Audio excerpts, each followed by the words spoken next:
भजो गिरिधर गोविंद गोपाला। भजो मुरली मनोहर नंद लाला। भजो मुरली मनोहर नंद लाला। भजो गिरिधर गोविंद गोपाला। भजो गिरिधर गोविंद गोपाला। भजो मुरली मनोहर नंद लाला। भजो मुरली मनोहर नंद लाला। भजो गिरिधर गोविंद गोपाला। भजो गिरिधर गोविंद गोपाला। बोलिए वृंदावन बिहारी लाल की जय जय श्री राधे। जय जय श्री राधे। सभी भक्तों से निवेदन, बहुत एकाग्रचित्त होकर सत्संग के प्रत्येक शब्द को पूरी एकाग्रता के साथ हृदयंगम करें। मैं आप सभी पुण्य आत्माओं से बार बार निवेदन करता हूँ, कल से आपके साथ गीता पर चर्चा शुरू हुई। प्रथम अध्याय का प्रथम श्लोक पर, उससे पहले आपके साथ ब्रीफ किया गया कि युद्ध होने का कारण क्या था, युद्ध किन कारणों से हुआ, दुर्योधन क्या चाहता था और पांडव क्या चाहते थे, पांडव क्यों युद्ध के लिए तैयार हुए। उम्मीद करता हूँ आप सब लोगों ने बहुत एकाग्रता से सुना होगा। और अगर अभी भी किसी के मन में, देखिए आगे बढ़ने से पहले निवेदन कर रहा हूँ, कोई प्रश्न हो तो पूछ लीजिए। ऐसा ना हो कि चुप रहने से पल्ले नहीं पड़ेगा। कल एक विशेष बात और मैंने आपसे निवेदन की थी, मन बुद्धि को श्रोता मत बनाइए, अपने हृदय को पात्र बनाइए, क्योंकि ये भगवान की वाणी हमारे और आपके मन बुद्धि से समझने का नहीं है। ये संसार की चर्चा नहीं है, ये भगवान के मुखारविंद से निकली हुई गीता के कब समझ आएगा, जब आप अपना मन और अपनी बुद्धि अपने गुरु या भगवान के चरणों में अर्पित करके एक एक शब्द को ग्रहण करेंगे, तो आपको ऐसा लगने लगेगा कि सीधा अमृत आपके हृदय में जा रहा है। हो सकता है कहीं मेरे से कोई भूल हो जाए, मैं तो सेवक आदमी हूँ, ना मैं कोई अपने को संत मानता हूँ। और आपसे निवेदन करता हूँ, बार बार इसीलिए बोलता हूँ, कुछ भी समझ में ना आए तो पूछिए, मुझे आगे बढ़ने का शौक़ नहीं है।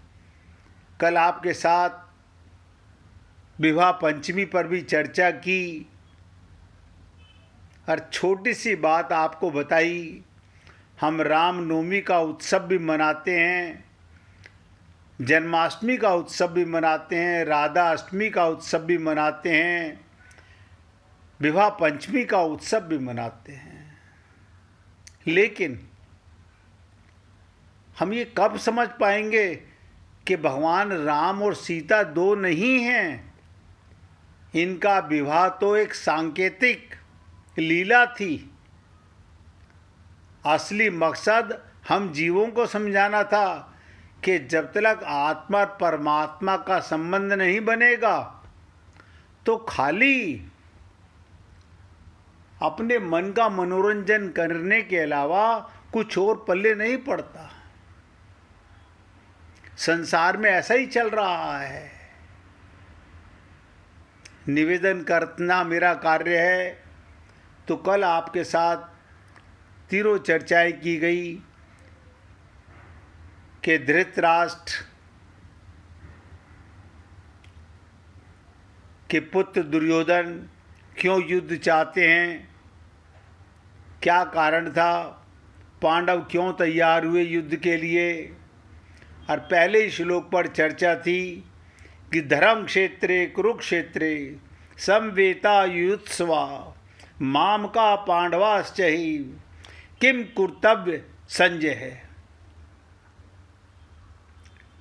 अब इस चर्चा को धर्म क्षेत्र का मतलब क्या और कुरुक्षेत्र का मतलब क्या आप लोगों ने गीता में पढ़ा अवश्य होगा, लेकिन मैंने कल आपसे निवेदन किया कुरुक्षेत्र देवताओं ने यहाँ यज्ञ किया था। आप हम लोग कुरुक्षेत्र को केवल रण की भूमि ना माने। राजा कुरुवंशियों के, इन्हीं कौरवों के, पांडवों के जो वंशज थे कुरुवंशी राजा कुरु ने यहाँ तपस्या की थी। तो यज्ञ आदि धर्म में कार्य होने से तथा राजा कुरु की तपस्या भूमि होने से इसको धर्म भूमि और कुरुक्षेत्र कहा गया। और बहुत विचार करने के बाद श्रेष्ठ पुरुषों के द्वारा सम्मति लेकर के युद्ध के लिए ये भूमि तैयार हुई। फिर कल मैंने आपसे निवेदन किया कि संसार में युद्ध किसके कारण होता है। 3 कारण आपके साथ निवेदन किए गए, या तो भूमि के कारण, या धन के कारण, या स्त्री के कारण। और यहाँ कुरुक्षेत्र पद में, लेकिन यहाँ पर जो युद्ध हो रहा है वो जमीन को लेकर हो रहा है, क्योंकि दुर्योधन ने कहा मैं एक सुई की नोक जितनी भूमि भी बिना युद्ध के नहीं दे सकता, क्योंकि उसको ये विश्वास था कि युद्ध में हम विजय होंगे, क्योंकि मेरे पक्ष में भगवान श्री कृष्ण की सेना भी है और बड़े बड़े महारथी भी हैं। सत्य भी यही था। तो कुरुवंश में धृतराष्ट्र और पांडु के पुत्र सब एक हो जाते हैं। कुरुवंश का मतलब ये मत समझिएगा कौरव कुरुवंशी हैं। कौरव भी और पांडव भी एक ही वंश के हैं। तो कुरुवंशी होने से दोनों का कुरुक्षेत्र में अर्थात राजा कुरु की जमीन पर समान हक बनता था और दोनों जमीन के लिए लड़ने को तैयार आए। तो ये सब बातें आपके साथ चली। धर्म क्षेत्र कुरुक्षेत्र पदों में सभी मनुष्यों को ये शिक्षा लेनी चाहिए कि कोई भी काम करना हो। अब हमारे को ये 2 शब्द बहुत कुछ देते हैं। क्या देते हैं? धर्म को सामने रखकर ही करना चाहिए। कोई भी काम करना हो, प्रत्येक कार्य सबके हित की दृष्टि से ही करना चाहिए, केवल अपने सुख, अपने आराम, अपनी दृष्टि से नहीं। और कर्तव्य अकर्तव्य के विषय में शास्त्र को सामने रख कर के फिर आपके साथ चर्चा आज आपको बताता हूँ। धर्म क्षेत्र क्या है? कोई व्यक्ति आप में से बता सकता है धर्म क्षेत्र का मतलब, धर्म का मतलब क्या? आप हम सब लोग जो धर्म कर रहे हैं वो धर्म नहीं है। स्वधर्म, स्व माने आत्मा। अब आत्मा का धर्म तो एक है, क्या? जो कर्म किया जाए परमात्मा के निमित्त किया जाए। अब देखिएगा, क्या आप और हम लोग, हम तो स्वार्थ के लिए कर्म करते हैं। और किसके स्वार्थ के लिए? ये स्वार्थ शब्द भी बड़ा विचित्र है। स्व का ज्ञान नहीं है। स्व माने शरीर, तो स्वार्थ भी शरीर का ही रहा। स्व माने आत्मा, तो आपका कर्म भी परमार्थ का रहा। इसलिए आपसे निवेदन कर रहा हूं, बिना आत्मज्ञान के, अभी पहले ही बता रहा हूं, पहले ही श्लोक पर नतीजा ठन ठन गोपाल निकलने वाला है। इसलिए निवेदन करता हूं, हे पुण्य आत्माओं, पूरी एकाग्रता के साथ, आप आत्मा हैं, मेरे कहने से ना माने। आप सदा से आत्मा थे, आत्मा हैं और आत्मा ही रहेंगे। शरीर तो केवल ये टेम्परेरी चोला है, प्रकृति से मिला है और यही प्रकृति में मिल जाएगा। अब राजाओं के बार बार संधि का प्रस्ताव रखने पर जब दुर्योधन ने संधि करना स्वीकार नहीं किया, और इतना ही नहीं, भगवान श्री कृष्ण के कहने पर भी, क्या कहते हैं, धृतराष्ट्र, मेरे पुत्रों ने स्पष्ट कह दिया कि बिना युद्ध के मैं तीखी सुई की नोक जितनी जमीन भी पांडवों को नहीं दूंगा। क्योंकि वो जानता था कि युद्ध में हमारी विजय होने वाली है। दोनों सेनाओं में युद्ध की इच्छा रहने पर भी दुर्योधन में इच्छा की विशेष बहुत इच्छा थी। उसका मुख्य उद्देश्य था राज्य प्राप्ति करने की। ये राज्य प्राप्ति धर्म से हो चाहे अधर्म से हो, न्याय से हो या अन्याय से हो, किसी भी तरह हमें राज्य मिलना चाहिए, ऐसा उसका निजी भाव था। इसलिए विशेष रूप से दुर्योधन का पक्ष ही युद्ध की इच्छा वाला था। युद्ध की इच्छा वाले शब्द के लिए युत्सवा आया कि युद्ध की इच्छा करके ये युद्ध दुर्योधन आगे बढ़ा। तो पांडवों में धर्म की मुख्यता थी। उनका ऐसा भाव था, हम चाहे जैसा जीवन निर्वाह कर लें पर अपने धर्म में बाधा नहीं आने देंगे। क्यों? उन्हें उनकी माता से, भगवान श्री कृष्ण के सानिध्य से ये ज्ञान प्राप्त हो चुका था कि शरीर के सुख दुख प्रारब्ध से मिलते हैं। असली धर्म तो आत्मा का धर्म है। तो धर्म के विरुद्ध भी नहीं चलेंगे, इस बात को लेकर महाराज युधिष्ठिर युद्ध नहीं करना चाहते थे, कल भी आपको बताया गया। परंतु जिस माँ की आज्ञा से युधिष्ठिर ने चारों भाइयों सहित द्रौपदी से विवाह किया था, उस माँ की आज्ञा होने के कारण ही महाराज युधिष्ठिर ने युद्ध में युद्ध के लिए तैयार हुए।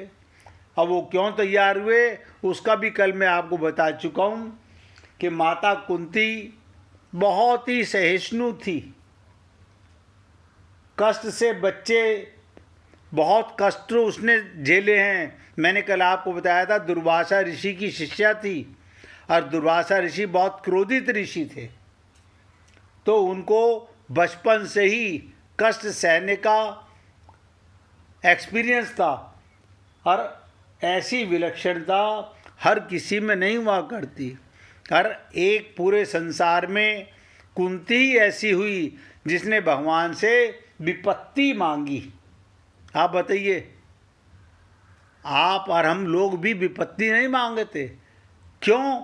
उसको इस बात का एहसास था कि विपत्ति में मेरी याद भगवान के साथ बनी रहती है।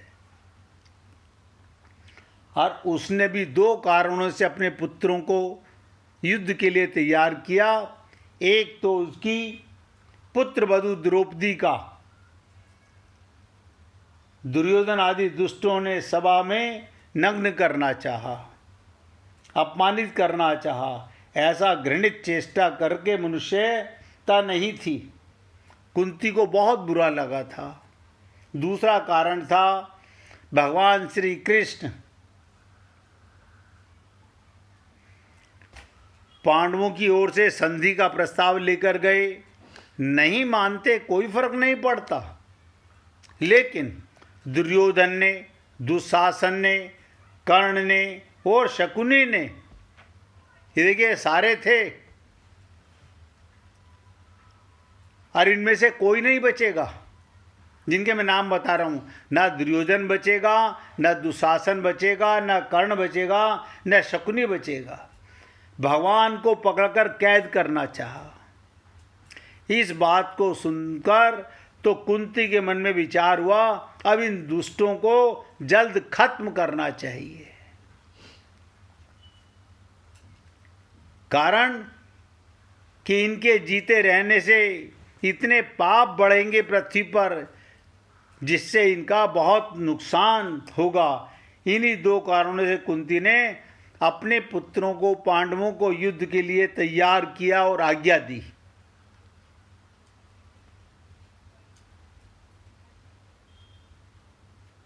अब मूल चीज़ है समझने की कि आप और हम लोग सोचें,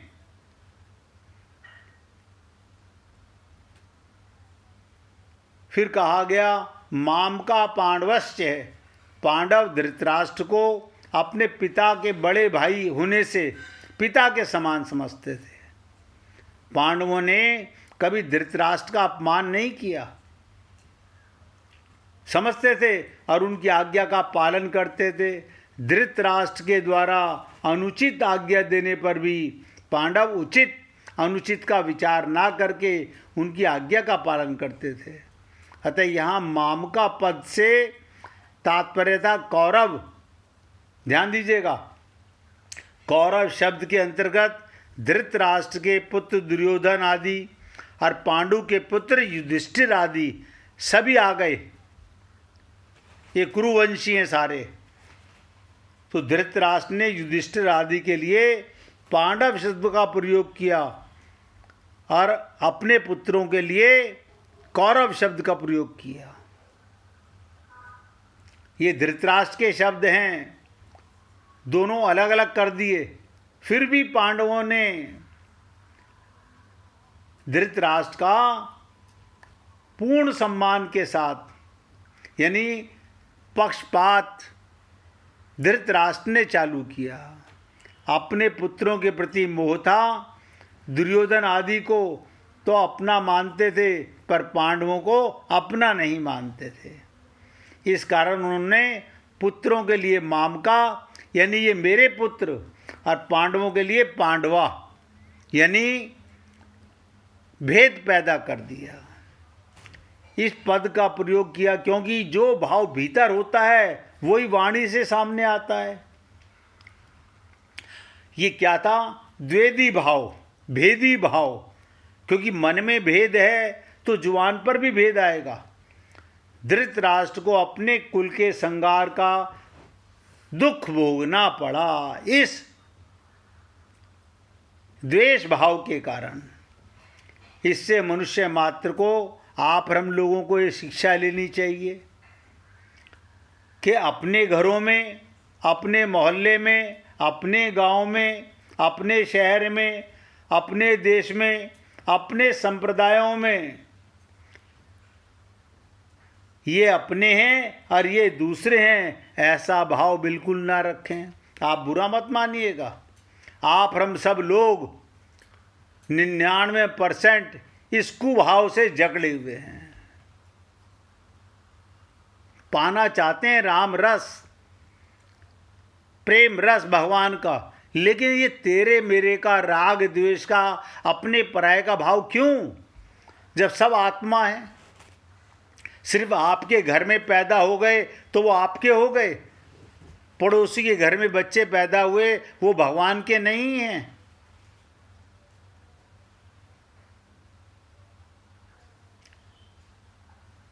तो प्रेम स्नेह नहीं होता, लेकिन कलह होता है। तो पांडवा शब्द कहने का तात्पर्य कि पांडव तो बड़े धर्मात्मा हैं, उन्हें युद्ध नहीं करना चाहिए था। क्या कहते हैं? पांडव तो बड़े धर्मात्मा हैं, उन्हें युद्ध नहीं करना चाहिए था, पर वे भी युद्ध के लिए रणभूमि में आ गए। तो वहाँ आकर उन्होंने क्या किया, ये कौन पूछ रहा है? धृतराष्ट्र संजय से पूछ रहे हैं। कल मैंने आपको बताया था कि संजय को ये दिव्य दृष्टि क्यों दी गई, किस लिए दी गई? क्योंकि धृतराष्ट्र युद्ध देखना नहीं चाहते थे, सुनना चाहते थे।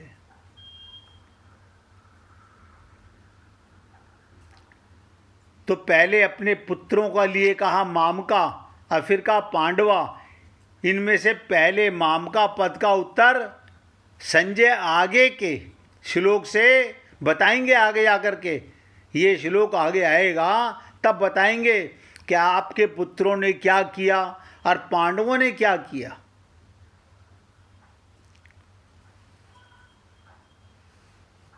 तो यहां पर कि दुर्योधन को प्रसन्न करने के लिए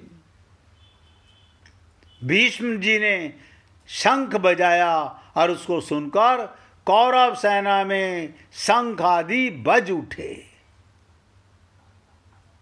ये सब चर्चाएं आगे के श्लोकों में आएंगी। फिर शब्द आया किम कुर्वंत किमा, किसके शब्द के लिए क्या कहा गया? युद्ध हुआ कि नहीं अभी चालू, इस तरह का विकल्प तो यहाँ लिया नहीं जाना चाहिए था, क्योंकि 10 दिन तक युद्ध हो चुका है और भीष्म जी को रथ से गिरा देने के बाद संजय हस्तिनापुर आकर धृतराष्ट्र को वहाँ की घटना सुनाते हैं। तो वो पूछते हैं मेरे और पांडु पुत्रों ने ये क्या किया जो कि युद्ध कर बैठे, उनको युद्ध नहीं करना चाहिए था। ऐसी निंदा या आपेक्ष भी यहाँ नहीं लिया जा सकता।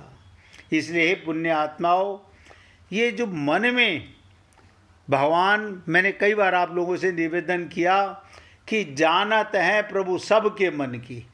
भगवान हमारा मन देखते रहते हैं, बोलते नहीं हैं, टोकते नहीं हैं।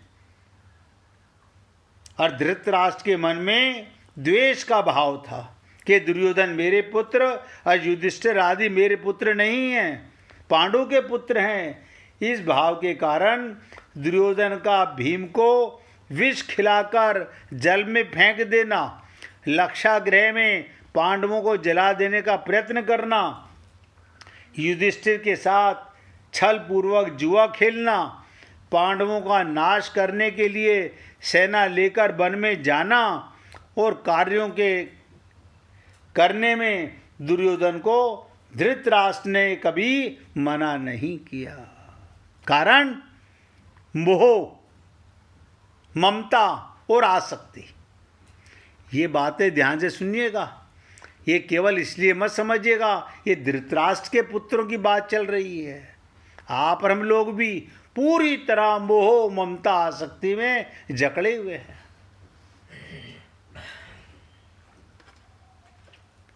कारण कि उनके भीतर यही भाव था, अगर किसी तरह पांडवों का नाश हो जाए तो मेरे बेटों का राज्य सुरक्षित हो जाए।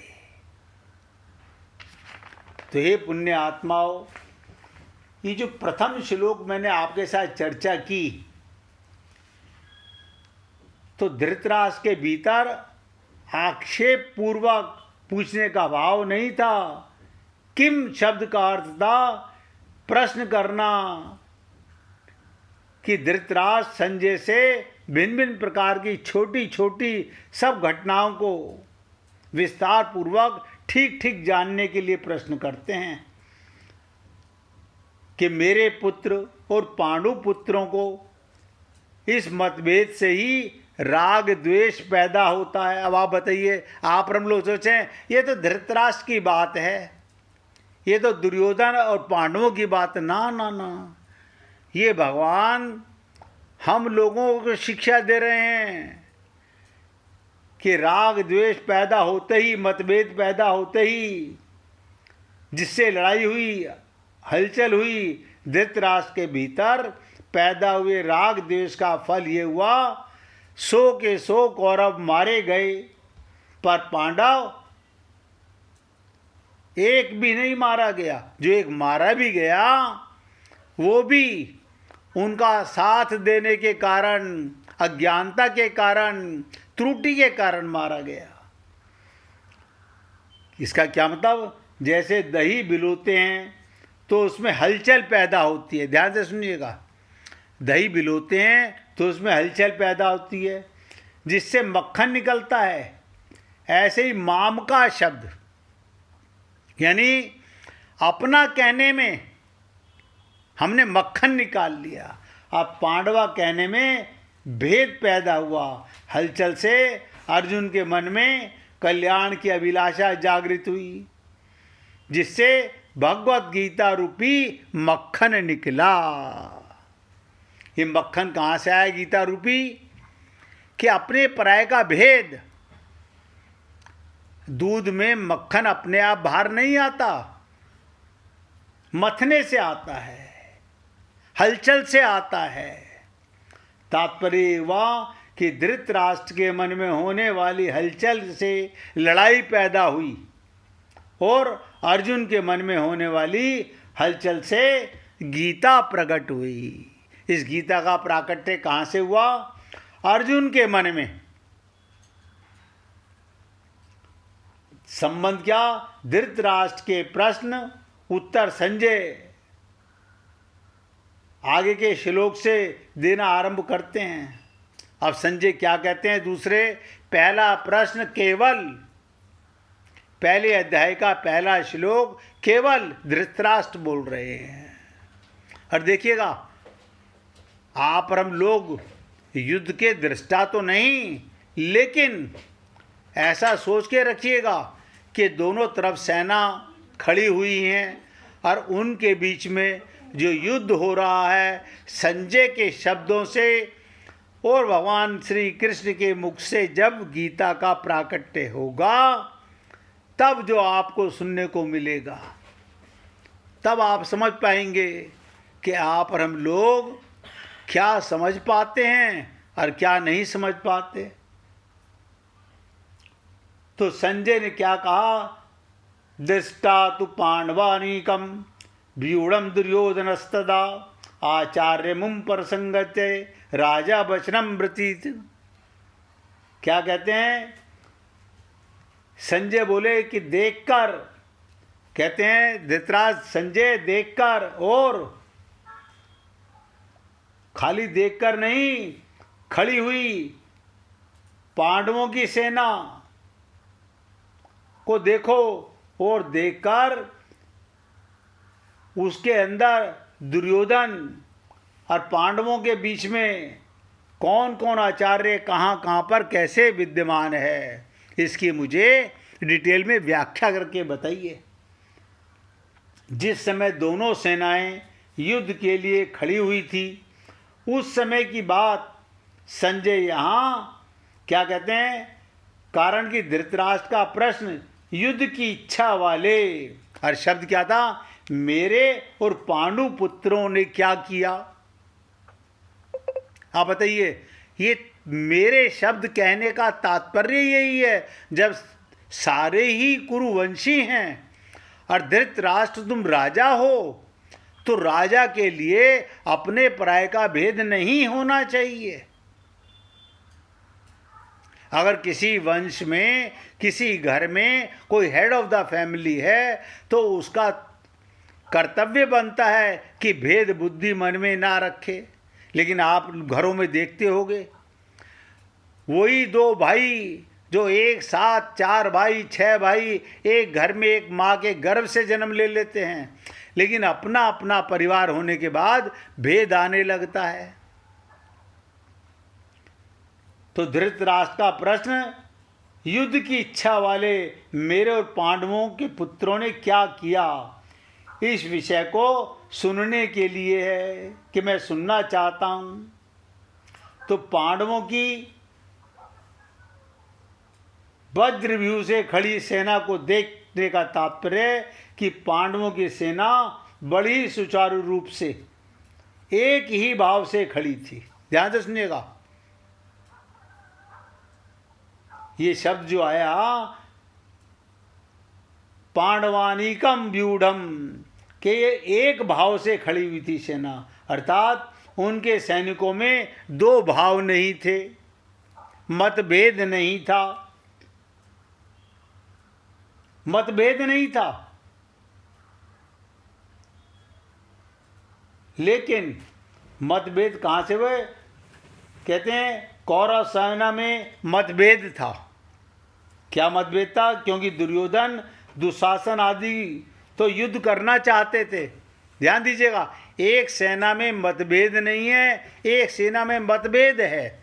अब मतभेद क्या था कि दुशासन दुर्योधन तो युद्ध करना चाहते थे, पर भीष्म, द्रोण और विकर्ण आदि युद्ध नहीं करना चाहते थे।